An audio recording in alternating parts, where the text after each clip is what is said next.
The deception. The observation deck of the Pathfinder hummed with barely contained excitement as Captain Maya Torres studied the structure floating in the darkness ahead. The alien station spiraled outward like a frozen flower, its crystalline surfaces catching starlight in ways that seemed to defy physics. Distance? Maya asked, her voice steady despite the racing of her heart. 2 million kilometers and closing, replied Lieutenant Sarah Kim from navigation. We should be within their scanning range any moment now. Maya glanced at her science officer, Dr. James Chen, who stood beside her analyzing the readout on his tablet. His dark eyes reflected the glow of the displays, and she noticed the slight tension in his jaw, a tell she'd learned to recognize during their 3 years serving together. What do you think, James? She asked quietly. He looked up, meeting her gaze. The energy signatures suggest a civilization at least 2 centuries ahead of us technologically. But their communications protocols are aggressive, territorial. They're broadcasting warnings in 17 different frequency ranges. So they're not rolling out the welcome mat. More like drawing a line in space and daring us to cross it. Maya felt a familiar thrill run through her. This was the moment Earth strategists had prepared for, first contact with a hostile advanced civilization. Everything depended on the next few hours. All right, she announced to her bridge crew. Operation Underdog is now active. Sarah, adjust our approach to look uncertain, maybe a bit clumsy. Engineering, I want those new fusion cores powered down. Make us look as primitive as possible. Her chief engineer, Marcus Webb, grinned from his station. You want us to look like we're held together with duct tape and prayers? Exactly that. James, start broadcasting our first contact package. Load it with genuine information about Earth, but keep the technical specifications vague. Let them think we stumbled out here on luck and determination. As her crew executed her orders, Maya watched the alien station grow larger on their screens. Somewhere inside that structure, another captain was making their own assessments, drawing their own conclusions. She needed them to see exactly what Earth wanted them to see, a young, naive species reaching beyond its capabilities. Captain, Sarah said suddenly, we're being scanned. Multiple sensor sweeps, very thorough. Let them look, Maya replied. Show me our profile from their perspective. A hologram flickered to life, showing the Pathfinder as their sensors would read it, crude hull plating, basic fusion reactors, simple mechanical systems. Nothing to suggest the quantum processors hidden in shielded cores, the relativistic weapon systems disguised as cargo containers, or the experimental jump drive that had brought them 47 light-years in 3 days rather than 3 months. James moved closer, lowering his voice. Maya, are you sure about this? If they actually are hostile.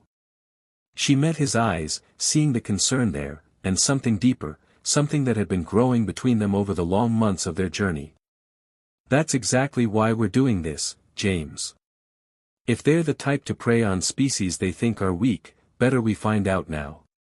Incoming transmission, announced Communications Officer David Park. Audio and visual. On screen. The view screen shimmered, revealing a being unlike anything in Earth's databases. Zero of the Corthan collective studied them with eyes that held the weight of countless conquered worlds, not knowing that he was looking at humanity's carefully crafted illusion. The game had begun. The trap springs the transport shuttle detached from the Pathfinder with a soft hiss, carrying Maya, James, and 2 security officers disguised as research assistants toward the Corthan station. Through the viewport, Maya watched her ship grow smaller, a deliberate show of trust that made her stomach tighten. Breathe, Captain, James murmured beside her, his hand briefly brushing hers in the cramped cabin. The touch sent warmth through her despite the cold calculation required for their mission. I am breathing, she replied with a slight smile. Just counting the ways this could go wrong. Only counting. I'm up to scenario 47. Their banter was interrupted as the shuttle passed through the station's docking field. The Corthan technology was impressive, a shimmering energy barrier that scanned them thoroughly before allowing entry.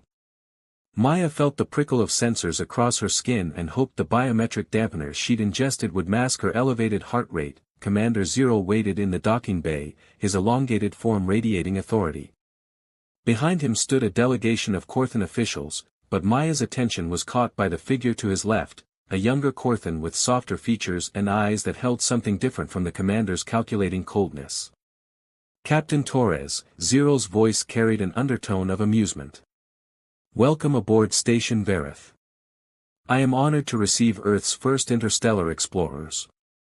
The way he emphasized first made Maya's skin crawl. He was already cataloging them, categorizing humanity as inexperienced prey. The honor is ours, Commander, Maya replied, keeping her voice warm and slightly awed. Your station is magnificent. We've never seen anything like it. Of course you haven't, Zero said smoothly. Come, let me show you what a truly advanced civilization can achieve. As they walked through corridors of flowing light and impossible architecture, the younger Corthan fell into step beside James. I am Lyran, scientific advisor to the commander, she said, her voice gentler than Zero's. Your vessel's design is quite innovative. James launched into a carefully prepared explanation of fictional technical limitations, but Maya noticed Lyran's eyes.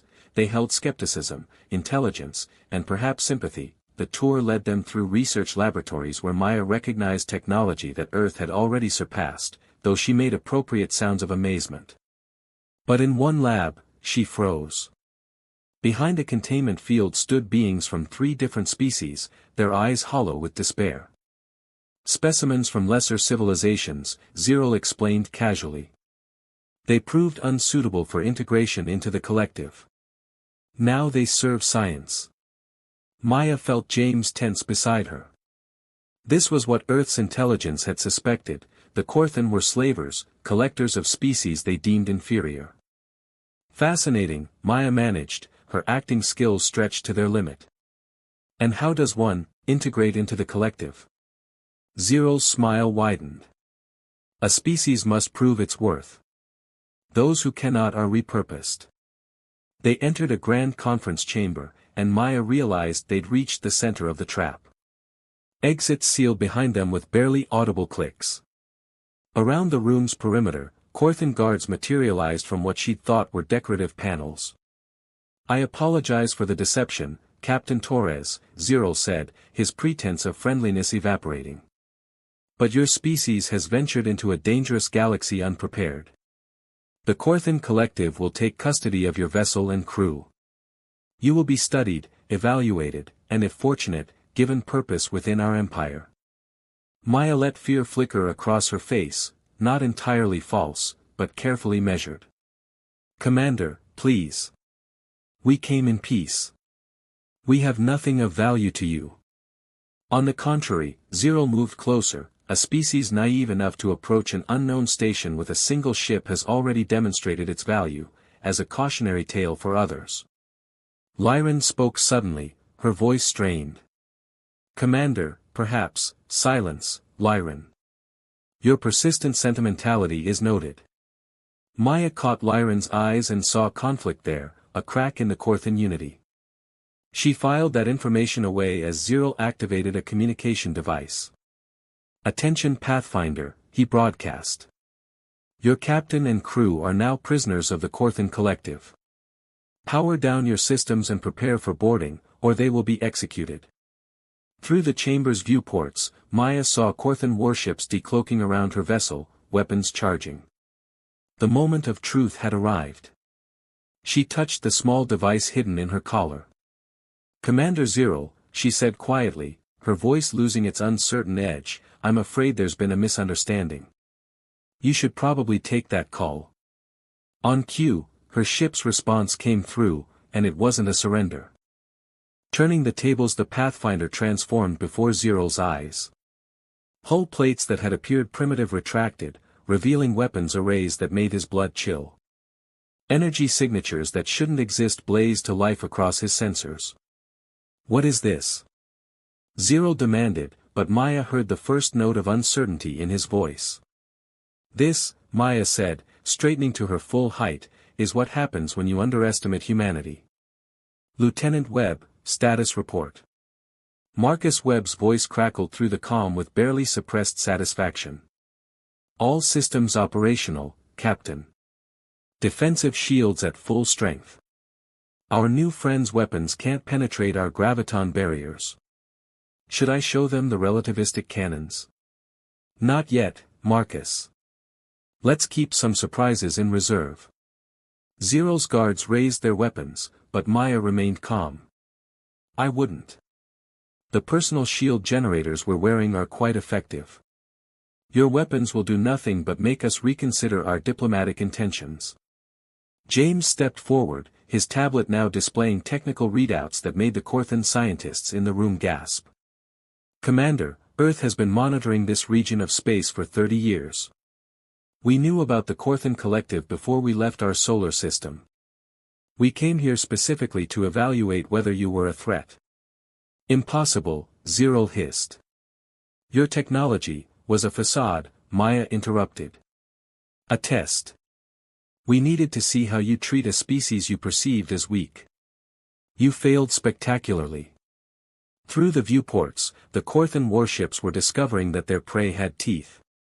The Pathfinder's point defense systems traced lines of light through space, not destroying the Corthan vessels but precisely disabling their weapon systems with surgical accuracy. Lyran moved forward, her voice urgent. Commander, we should be silent. Zero snapped, but Maya saw the calculation in his eyes. He was a predator realizing he'd cornered something more dangerous than himself. Commander Zero, Maya said carefully, Earth doesn't want war. But we won't be enslaved, studied, or repurposed. We came here to establish whether peaceful coexistence is possible. The answer appears to be no. You're surrounded, Zero tried to regain control. Surrender now, and I'll consider mercy. Maya smiled coldly. Commander, I have 17 ships identical to the Pathfinder in stealth orbit around this station. Each one carries enough firepower to crack a moon.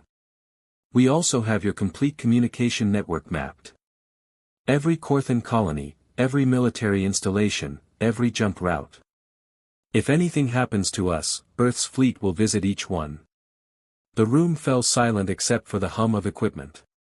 Zero's confidence crumbled as his sensors confirmed her claims, 17 massive energy signatures appearing throughout the system like vengeful ghosts.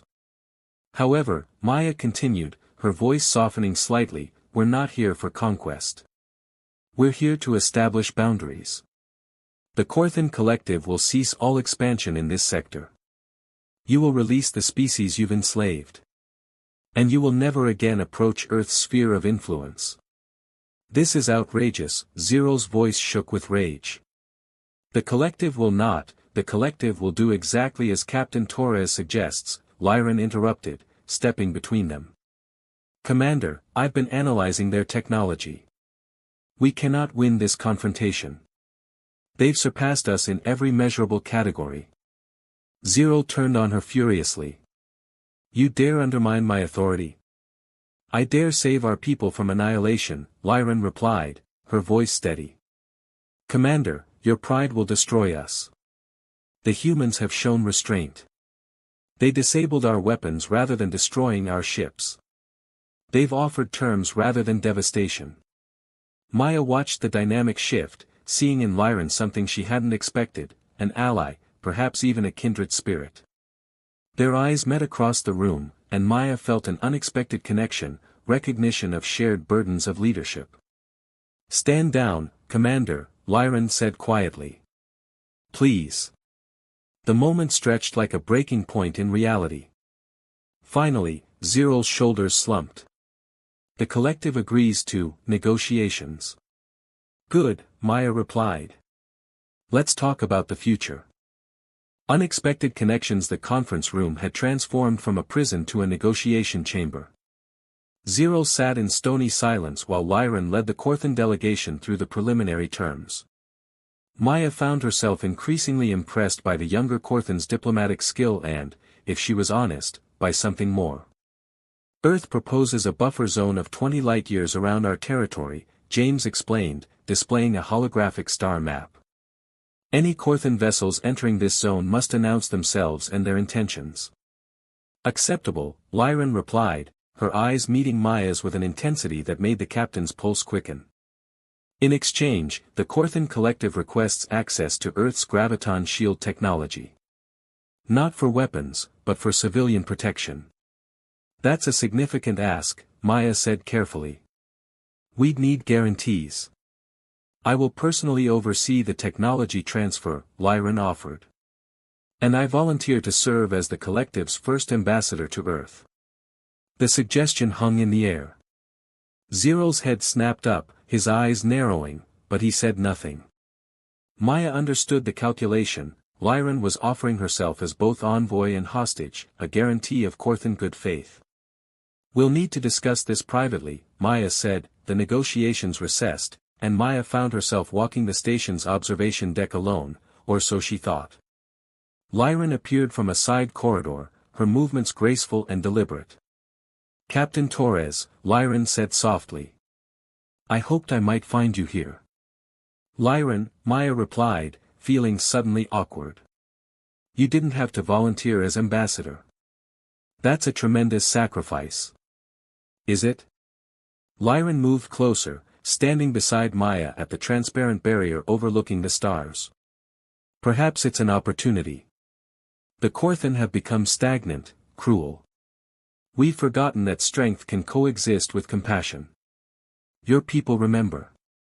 We've had our own dark periods, Maya admitted. We're not perfect. No species is. But you came here prepared for war and offered peace. That takes a kind of strength my people have lost. They stood in silence, watching the stars whirl past. Maya felt hyper-aware of Lyran's presence, the warmth radiating from her, the subtle scent that was utterly alien yet somehow intoxicating. Can I ask you something? Maya said quietly. Why did you stand up to Zero? You risked everything. Lyran turned, and her eyes held depths Maya wanted to explore. Because when I looked at you, I saw someone who understood the burden of command. Someone who makes hard choices but never loses sight of their principles. Someone I wanted to know better. Maya's breath caught. Lyran, we're from different species, different worlds. This is complicated. Lyran's smile was gentle. Yes. Impossible? I don't believe that. Humanity taught me something today, that growth comes from embracing the unknown, not conquering it. Maya felt herself drawn forward, the diplomatic protocols and military regulations fading into background noise. I should warn you, she said, her voice barely above a whisper, I'm not good at casual relationships. When I commit completely. Then we have that in common, Lyran replied, closing the distance between them. Their kiss was tentative at first, an exploration of unfamiliar territory. But it deepened quickly, years of loneliness and duty melting away in shared passion. Maya's hands found Lyran's waist, pulling her closer, while Lyran's touch sent electricity through her skin. When they finally broke apart, both breathless, Maya laughed softly. This is going to make the diplomatic process incredibly complicated. The best things usually are, Lyran replied, resting her forehead against Maya's. Back in his quarters, James reviewed the day's events with satisfaction. Through his window, he could see the Pathfinder standing watch, a symbol of Earth's emergence onto the galactic stage. He smiled, thinking of Maya and the impossible situation she'd navigated with characteristic brilliance. His calm chimed. Maya's voice came through, slightly flustered.